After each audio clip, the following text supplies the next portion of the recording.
నమస్తే. కాంగ్రెస్ పార్టీ స్థానిక ఎన్నికలు జరపాలంటే కొంత ఆలోచిస్తున్న పరిస్థితి కనబడుతుంది. కొంత అయోమయంలో ఉన్న పరిస్థితి కనబడుతుంది. ఈ అంశాల గురించి అయితే మాట్లాడడం, స్థానిక ఎన్నికల గురించి మరి కాంగ్రెస్ పార్టీ తీరు ఏ విధంగా ఉందో తెలుసుకునే ప్రయత్నం అయితే చేద్దాం. మనతోని మాజీ ఎమ్మెల్యే గండ్ర వెంకటరమణ రెడ్డి గారు అయితే ఉన్నారు. సార్ నమస్తే సార్. ఎలా చూస్తూ ఉన్నారు సార్? ఏదైతే కాంగ్రెస్ పార్టీ స్థానిక ఎలక్షన్స్ పెట్టాలంటేనే కొంత అయోమయంలో కనిపిస్తా ఉన్న పరిస్థితి కనబడుతుంది. మళ్ళీ హైకోర్టు వెళ్ళాలా వద్దా అనే తీరు కనబడుతుంది. దీన్ని ఎలా చూస్తా ఉన్నారు? కాంగ్రెస్ పార్టీ ఎప్పుడు కూడా స్థానిక సంస్థలకి ఎన్నికలు పెట్టదు. ఎందుకంటే వాళ్ళకి పెడితే వాళ్ళ యొక్క డొల్లతనం బయటపడుతుందని గతంలో మీరు ఎప్పుడైనా చూసుకోండి. కాంగ్రెస్ పార్టీ ఉన్నాయంటే ఎన్నికలు ఎక్స్టెన్షన్. ఇప్పుడు కూడా అదే పరిస్థితి. నిజంగా గ్రామ పంచాయతీలకు సర్పంచ్ పదవి కాలం పూర్తయి దాదాపు 17-18 నెలలైంది. ఏదో కారణం చేత వాయిదా వేస్తున్నారు. దానివల్ల ఏమైంది, గ్రామ పంచాయతీలన్నీ కూడా నిర్వీర్యమైపోయినాయి. అక్కడ జరగాల్సినటువంటి అభివృద్ధి కార్యక్రమాలు, సంక్షేమ కార్యక్రమాలు ఏం జరగడం లేదు.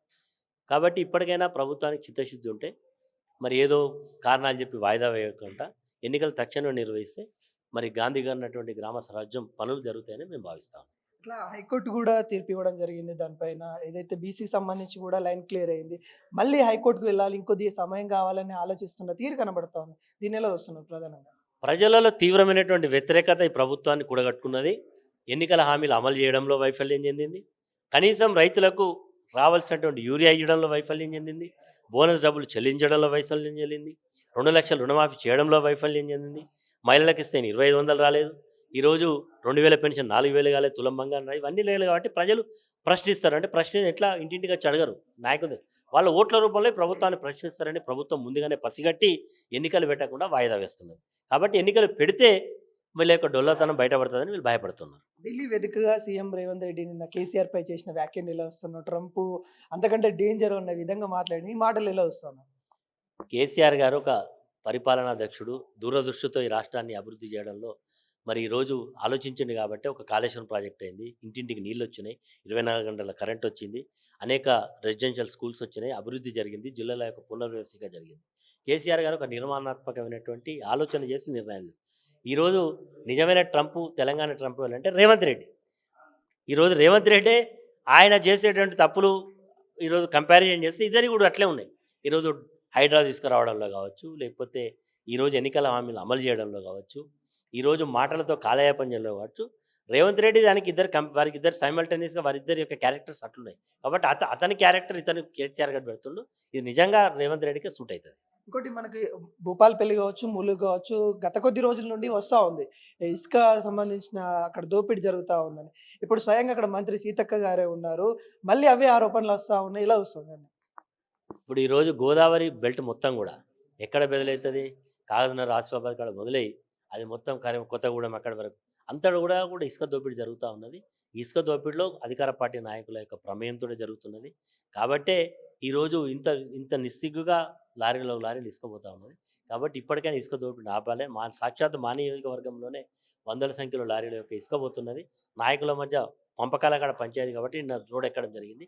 ఇప్పటికైనా ప్రభుత్వం దీని విషయంలో సరిగా స్పందిస్తే బాగుంటుందని మా అభిప్రాయం.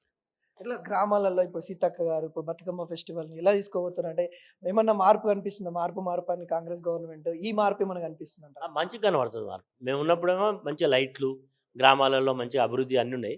వీళ్ళు వచ్చినాక చీకటి, వీళ్ళు వచ్చినాక చెత్తా చెదారం ఎక్కడక్కడ అభివృద్ధి లేకుండా ఈరోజు పండుగ వచ్చినప్పుడైనా మనం ఏం చేస్తాం, ఇల్లు తుడుచుకుంటాం, ఇంటికి సున్నం వేసుకుంటాం, కొత్త బట్టలు కట్టుకుంటాం, పండుగనే. కానీ ఈరోజు ఇప్పటికైనా ప్రభుత్వానికి చిత్తశుద్ధి ఉంటే తక్షణమే ఒక గ్రామ పంచాయతీకి 5 లక్షలు, చిన్న గ్రామ పంచాయతీకి 2 లక్షలు ఇచ్చి అక్కడ లైట్లు, నీట్నెస్ అక్కడ అంతా చేస్తే బాగుంటుంది. లేకపోతే ప్రజల మార్పు కనబడుతుంది. బీఆర్ఎస్ ఉన్నప్పుడు గట్లుండే, ఇప్పుడు గిట్లున్నదని మార్పు అయితే కనబడుతుంది. ఇంకోటి ప్రధాన అంశం సరే, పార్టీ ఫిరాయింపు గురించి మనం మాట్లాడుకున్నప్పుడు ప్రధానంగా మీ పేర్లే వినిపిస్తూ ఉన్నాయి. ఏదైతే గండ్ర వెంకటరమణ రెడ్డి అప్పుడు మారలేదా, వాళ్ళు మార్చలేదా, వాళ్ళంతా చేసినప్పుడు తప్పు కాదు, మేము చేస్తే తప్ప అనేది బాగా వినిపిస్తుంది. వీటిని ఎలా చూస్తా ఉన్నారు?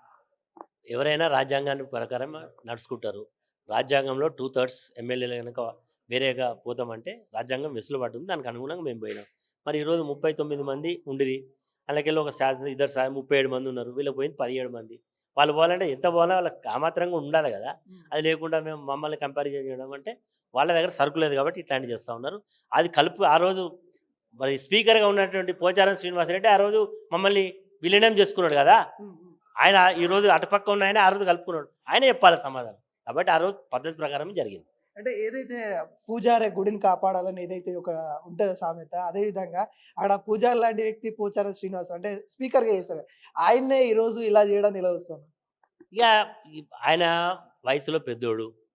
నాకు తెలిసి చాలా పదవులు అనుభవించిండు. మంత్రిగా, అదేవిధంగా స్పీకర్‌గా ఇవన్నీ చేసిండు.